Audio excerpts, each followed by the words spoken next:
The Queen represent the manufacturer's position in the value chain.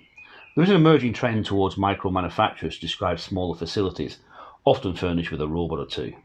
And while this may be a plus, it is not to be confused with OS Optima production facilities.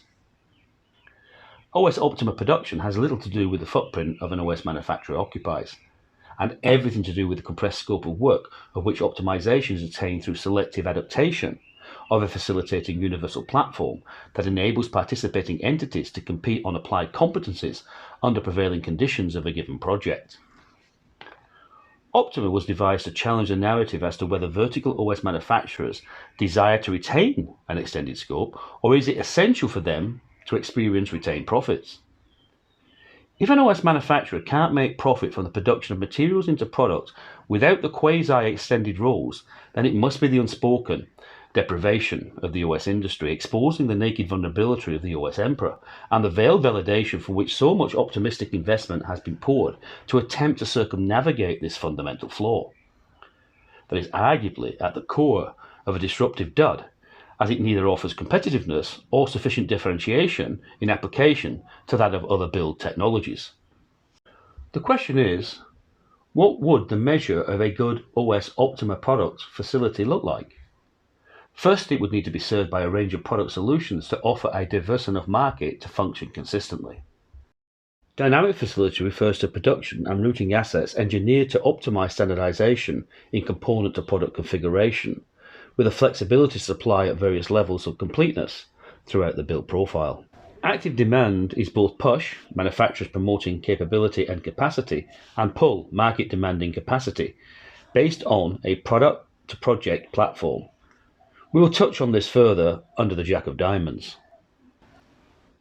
Adaptive infrastructure refers to a centric to remote production performance supporting infrastructure, enabling the Optima facility to operate in cruise control at times of need, be it decanting a current project or a lull between projects. With the ability to instantly gear up when driven by project demand, this includes consigned labour resource. Optima now operating on reduced pre-production activities and reduction in associated overheads. As an OS modular manufacturer, now you're as lean as you could possibly be. The value chain is arguably always integrated in the delivery of a given project. However, transitioning from a reactive project-based position to a proactive product-to-project-based approach requires a repositioning of critical roles, and active even before the project is conceived. This we'll cover off in a little more detail under the Jack and 10 of Diamonds.